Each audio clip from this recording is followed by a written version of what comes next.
Sit down if you want to. Right in the middle of what's going on. I'm in the middle of an interrogation. Take a seat, young Skywalker. The middle children of history, man. Middle of the day, Alfred? Please, take a seat there. Right now, I'm in the middle of nowhere. Stop the middle, it's a base hit! Meeting in the middle. Fight. They fought for the freedom of middle. The middle of The middle of a middle. The middle of a war! Freaking ridiculous! Why don't we have a seat and talk it over? No! Not the middle seat! When you need a minute to look it over, it's time for a freeze frame, where Nate Lingrini, Andrew Roget, and Jake Hensler of the middle seats. And this show is designed to pause and take a quick look at a movie from the past and see how it holds up with a closer look. These are always spoiler-filled reviews, but if you're curious about the movie and don't want to be spoiled, look for the ratings timecode in the description below. Alrighty, gentlemen, so let's continue our scary movie theme this October as we draw closer and closer to the holiday itself, as well as the sequel being released this weekend. It's the perfect night to talk about John Carpenter's Halloween. Halloween night. A small American town. 15 years ago. I spent 8 years trying to reach him, and then another 7 trying to keep him locked up because I realized that what was living behind that boy's eyes was purely and simply evil.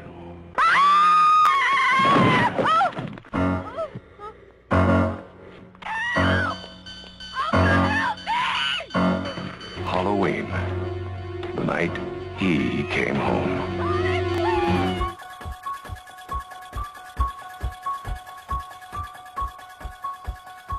And there's the iconic theme that started it all, giving out goosebumps for 40 years. Ooh. Halloween is a slasher horror film that came out in 1978. It has since become a holiday staple that has launched 10 sequels and spin-offs.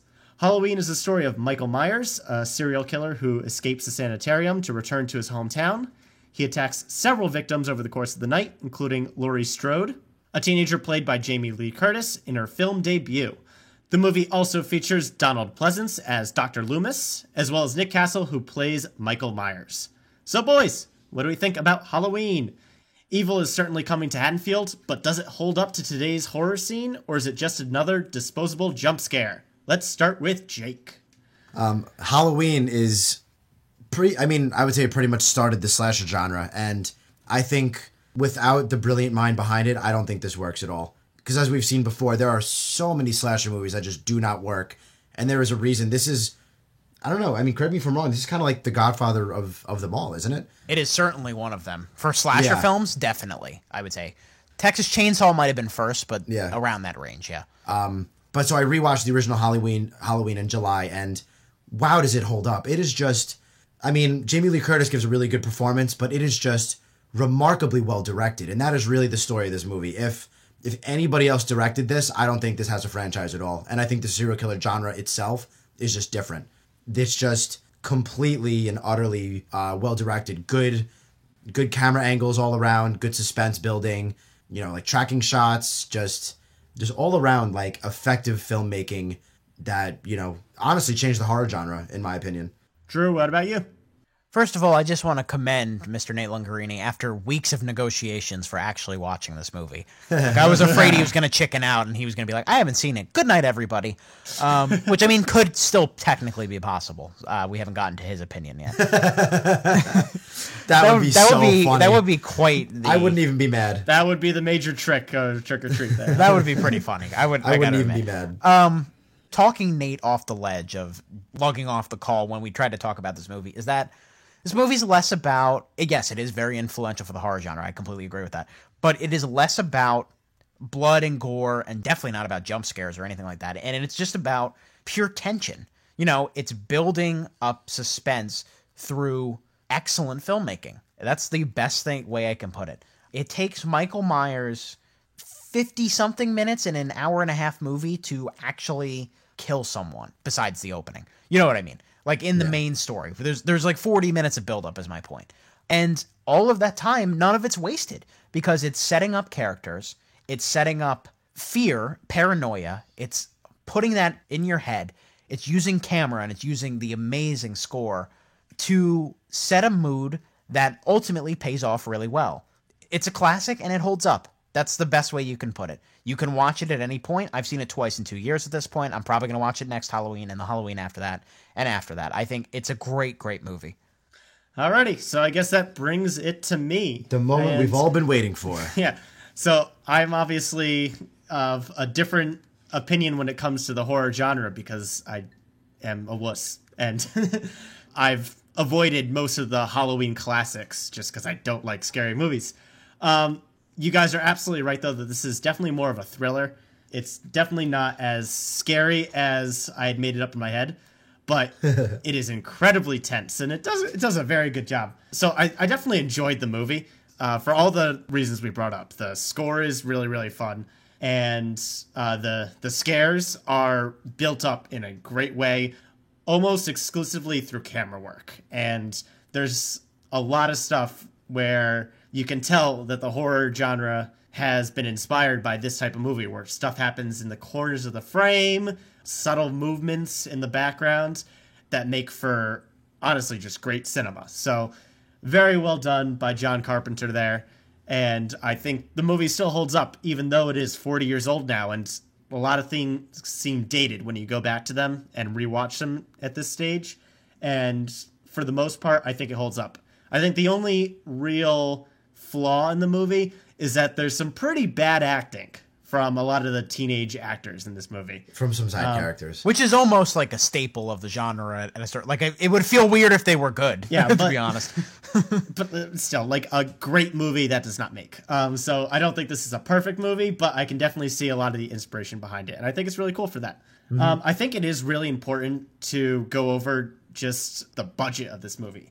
This was made on a minuscule budget of $300,000, which is tiny for Hollywood. That's crazy. And it is one of the most highest returns on a movie ever because it made so much more at the box office because it was such a successful thriller. It was such a phenomenon. Yeah, absolutely. And some of the workarounds they use to make this movie work on such a small budget are really fascinating. The iconic mask of Michael Myers was a William Shatner mask that was bought for $1 and just spray painted white with the whole eyes cut out. I actually don't think I knew that. That's hilarious. Yeah. That's pretty crazy. That's so funny. I would hate to hear that if I was him. But Nate, I'm glad you finally got around to it and that you enjoyed, a classic horror movie because I think it is enjoyable. Even people who knock it like, oh, it's old, oh, it's cheesy, oh, it's got bad acting, oh, it's, it's not The Conjuring or, Insidious or whatever. It is like masterclass horror movie direction. Like, it just all completely a stiff serial killer that you can't get away from. No matter how fast or slow he walks, he's going to catch you. And just great camera angles. Like, the whole first shot is, I believe, a tracking shot, right? There's no cuts in the first scene. There's no visible cuts. There is like some editing workarounds. But yeah, it's a really cool single take shot. Really good opening tracking shot. And then honestly, the reveal that it's the 8 to 10-year-old little brother is like, for 1978, that must have been like, oh my God, what? It was a great reveal to me now. Yeah, exactly. I saw the opening scene a while ago in a film class, just looking at the single take shot. Mm-hmm. But we stopped watching before the reveal. So I rewatched it thinking that I knew what was going on, and then all of a sudden you got the little Michael Myers there, and that was already a surprise from the first 5 minutes of the movie for me. Right. So even now, it still works. Yeah, and that's absolutely great. And then, and like you said, like things happening in the corner of the frame, he appears and he disappears. Just little things like that, just such good directing. I mean, I don't think we'd be talking about this movie otherwise. Plain and simple. There's two different levels of horror movies. There's like the ones you're describing, The Conjuring and those kind of movies, which are all the rage right now. The Haunting is one that comes to mind, like a classic horror movie that set up, supernatural elements of horror. And then there's the slasher flick. And to me, there's no movie that set up a whole subsection of the genre better than this one.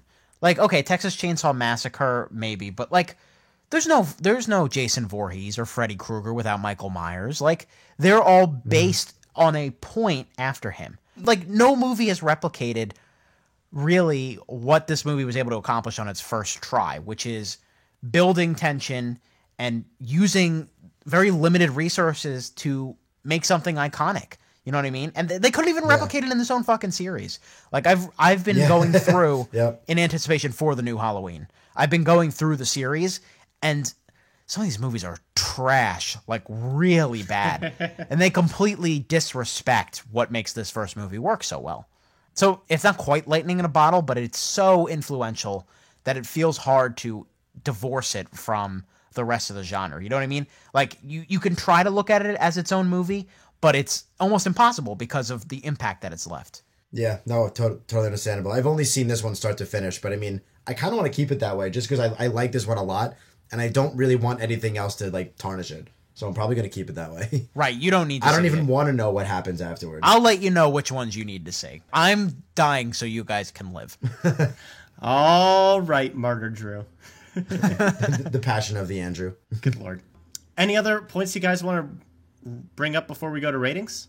How do we feel about Michael Myers' seemingly immortality? Do we like or dislike that? Yeah, if you think it's bad now, you just have to keep going.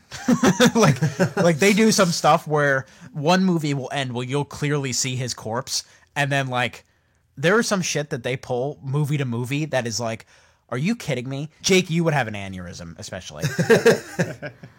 Because I like part of it is frightening that he's always walking and can't be killed, but at the same time, it's like it takes you out of the realistic part of it. I don't know. I'm kind of conflicted on it. He's a Hulk of a human being, and they like that too. He's pretty big. What he gets in this movie is nothing compared to whatever. I'm repeating myself. Yeah, I think that's as good a time as any to wrap this up and go into ratings. Let's switch it up and go to Drew. What would you rate Halloween? It feels hard for me to give it anything but a Royal Throne. Like, this is a horror classic. It is so important to everything that has come before it that I just can't help myself. It is a Royal Throne. It's a great, great movie. And, like, I didn't even mention, like, some of the other stuff that I really like about it, which is, I mean, like, I mentioned the score, but I've been humming it all week. I feel like everybody has been. Especially with the new one coming out. We just got all that nostalgia on the brain. Jamie Lee Curtis is really great here, especially for her first role. Donald Pleasance, they ran his character into the ground in future movies, but he's awesome as Loomis here. Pretty much everything works. I agree some of the side acting is a little cheesy, but like it's a classic for a reason. It's not dated, not too dated at least, but it just has this unmistakable quality when you watch it that like, wow, I'm watching something special here. So yeah, Royal Throne for me, I would say. Cool. Glowing reviews there from Drew and his glowing jack-lantern there. What do we got on your end, Jake? Even though it really is, proven to hold up, 40 years later, and I really do enjoy it a lot. I really, really enjoyed it the second time around, probably more so than the first, but I just don't quite love it. Like, it's a great horror movie, and it really paved the way for so many other movies. But I myself just haven't fallen in love with it as a movie. So this will be 3 plush recliners in a row. Really good plush recliner. If you could see it in a theater, recommend. Really, really good horror movie, especially in a time when so many horror movies, for lack of a better phrase, eat shit. This is a great one. Really, really high-end plush recliner, for sure. You didn't have a better phrase than that? The first thing that came to mind, I don't want to stutter, so... I'm going to side more with Jake on this one. Again, I don't really have the horror background, so as much as this movie did influence the genre, I'm just not really in tune with the genre, so I'm not going to be able to speak to it. So Sleazy House. No. Get out of here. This is a plush recliner for me. I thoroughly enjoyed it. I think this movie suffers a little bit from how dated some of it feels, and there's like a little bit of plot convenience throughout the entire thing, like discovering the car is on the side of the road after you've been standing outside the house for hours. Just like no one believes the kid. Of course, nobody believes the kid, even though the main character was believing herself that she saw a freaky man hours before. Little things like that. Right, there are little plot grievances. Definitely some poor acting, especially from the side characters that could have done better. And I'm not going to lie, there are some points where I almost laughed about how Michael Myers just flat out disappears, almost like Batman. Like, it's almost just like a little too surreal, especially at the beginning. But as the plot gets more tense and we've actually started killing people, his disappearances become much more intense and actually scary. But yeah, thoroughly enjoyed it. I'm glad it's like out of the way, and I'm hoping that the that the remake is more on the thrilling level and less on the scary level. Because I'm excited to see it again. I'm curious. Yeah, we'll see how it all goes. All right, I think that will do it for this review of John Carpenter's Halloween. Now, excuse me while I make sure that there's no evil man standing behind me. Okay, we're good. So here's how you can get in touch with us. Please like, comment, and subscribe to our YouTube channel, The Middle Seats. You can also listen to us on the go on both SoundCloud and iTunes. For any questions, comments, or updates on the show, keep an eye on our Facebook and Twitter, both at The Middle Seats. If you like what you hear and you want to see more content, let us know and spread the word. That'll do it for this week's Freeze Frame at The Middle Seats. Have a good Halloween, everybody, and we will be back soon.